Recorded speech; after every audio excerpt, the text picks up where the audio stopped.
Shalom saudaraku, selamat malam. Sukses merupakan sesuatu yang sangat diinginkan oleh setiap orang, termasuk kita. Tetapi kita tidak mungkin sukses dengan kekuatan kita, dengan cara kita sendiri. Kadangkala untuk meraih kesuksesan, kita perlu mendengarkan Tuhan, mendengarkan nasihat orang-orang sekitar kita.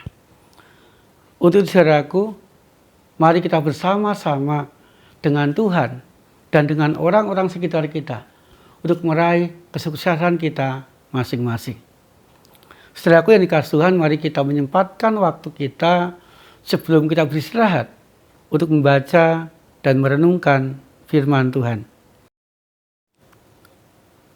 Tuhan, mampukan kami untuk mempersiapkan diri kami, mempersiapkan hati kami, agar firman yang kami baca mampu kami lakukan dan kami diberkati oleh firman Tuhan.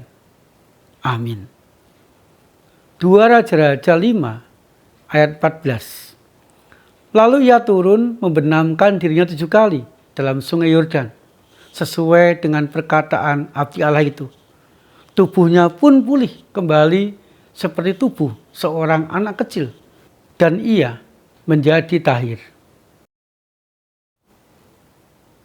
Saudaraku yang dikasihi Tuhan, Naaman merupakan seorang panglima perang di Raja Aram yang sukses. Dia bisa mempersembahkan kemenangan demi kemenangan kepada Raja Aram. Dia bisa mengalahkan bangsa-bangsa sehingga bangsa-bangsa tunduk menjadi bangsa jajahan Aram.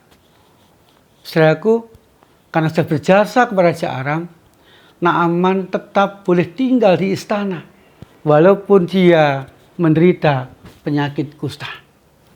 Saudaraku, walaupun Naaman dihormati dan dihargai oleh seorang raja dan dia tetap boleh tinggal di istana, tetapi Naaman tidak dapat menikmati kehidupannya.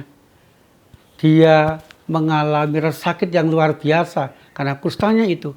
Yang kedua, dia pun juga malu kepada orang-orang sekitarnya, kepada pegawai-pegawai yang lain, bahkan malu kepada rakyatnya. Saudaraku yang dikasihi Tuhan, di rumah atau di istana tempat Naaman tinggal, di situ ada seorang pelayan yang berasal dari Israel, orang yang ikut dibawa ketika Aram menjajah bangsa Israel. Dan perempuan atau pelayan ini mengatakan pada Naaman, Tuan, di negeriku sana, di Israel, ada seorang nabi yang diberi kuasa oleh Tuhan untuk menyembuhkan berbagai macam penyakit. Datanglah kepadanya, Tuanku, dan engkau akan disembuhkan oleh Nabi Elisa itu. Kemudian Naaman mendengarkan perkataan pelayannya dan bersiap-siap, dan sungguh ia datang mencari tempat Nabi Elisa. Saudaraku yang dikasihi Tuhan, setelah menempuh perjalanan jauh dan setelah Naaman dan rombongan sampai di depan rumah Nabi Elisa, Nabi Elisa tidak menemui Naaman, tapi dia mengatakan kepada orang suruhannya atau bujangnya, katakanlah kepada Naaman, suruhlah dia mandi 7 kali di sungai Yordan, maka dia akan pulih dan tahir. Kemudian bujang atau pelayan Nabi Elisa mengatakan, Tuhan, Nabi Elisa berpesan supaya tuanku mandi 7 kali di sungai Yordan. Setelah tuanku mandi 7 kali di sungai Yordan, maka tuanku akan sembuh, tuanku akan pulih, dan tuanku akan tahir. Saudaraku yang dikasihi Tuhan, mendengar perkataan pelayan Nabi Elisa, dan ketika melihat bahwa Nabi Elisa tidak menemui dia, maka Naaman marah. Dia merasa tidak dihormati, dia merasa tidak dihargai. Pikir Naaman, Nabi Elisa akan menyambut dia dengan baik. Nabi Elisa akan menggerak-gerakkan tangannya untuk menyembuhkan kusta di tangan dan seluruh tubuhnya. Tetapi kenyataannya, Nabi Elisa tidak menghormati dirinya, hanya menyuruh pembantunya untuk menemui dirinya. Kemudian dia marah dan pulang tanpa hasil.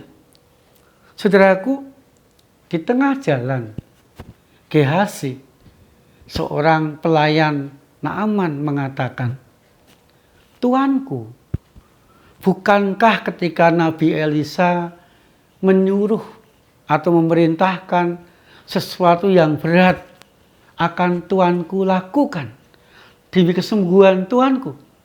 Tapi ini loh tuanku, Nabi Elisa cuma memerintahkan sebuah perintah yang gampang untuk dilakukan. Mandi 7 kali di Sungai Yordan. Mengapa tuanku tidak melakukannya? Coba tuanku, lakukan apa yang dikatakan Nabi Elisa. Mudah-mudahan apa yang dikatakan Nabi Elisa terjadi. Tuanku bisa sembuh, bisa pulih dan tahir." Kemudian saudaraku, Naaman berpikir dan dia mendengarkan perkataan pegawainya, mendengarkan perkataan Gehazi, dan dia pun juga mendengarkan perkataan pelayan Nabi Elisa. Dia menuju ke Sungai Yordan dan dia membenamkan tubuhnya di Sungai Yordan sebanyak 7 kali. Luar biasanya saudaraku, Naaman merasakan badannya semakin enak. Dan ketika dia melihat dan meraba kulit di tangannya, di tubuhnya, kulit di tangannya itu menjadi halus, seperti kulit seorang anak kecil. Naaman sembuh, Naaman tahir, dan Naaman kembali mendapatkan kesehatannya lagi. Saudaraku yang dikasihi Tuhan, di saat Naaman mendengar dan melakukan suara Tuhan, dan di saat Naaman mendengar dan menuruti nasihat orang-orang sekitarnya, maka Naaman meraih kesuksesan, yaitu mendapatkan kesembuhan dari penyakit kustanya. Demikian juga di dalam kehidupan kita saudaraku, untuk bisa meraih sebuah kesuksesan. Yang pertama, mari kita mencari, menemukan suara dan kehendak Tuhan. Dan mari kita mentaatinya di dalam kehidupan kita sehari-hari.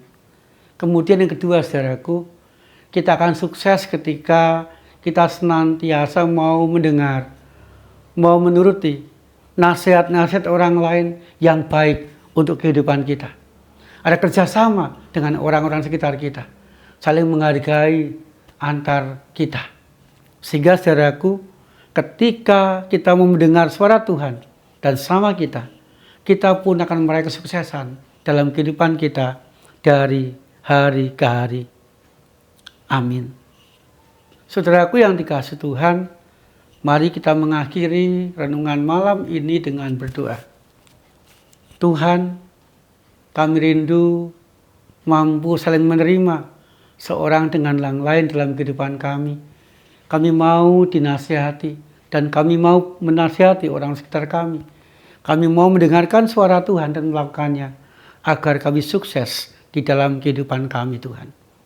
Malam ini kami menyerahkan pergumulan kami, menyerahkan kehidupan kami, menyerahkan kehidupan keluarga kami ke dalam tangan-Mu. Dan kami menyerahkan istirahat kami semalam ini Tuhan dalam perlindungan-Mu. Di dalam nama Tuhan Yesus Kristus kami berdoa. Amin. Saudaraku yang dikasihi Tuhan, mari kita menjalani kehidupan kita sehari-hari bersama dengan Tuhan dan orang-orang sekitar kita. Tuhan Yesus senantiasa menyertai dan memberkati kita.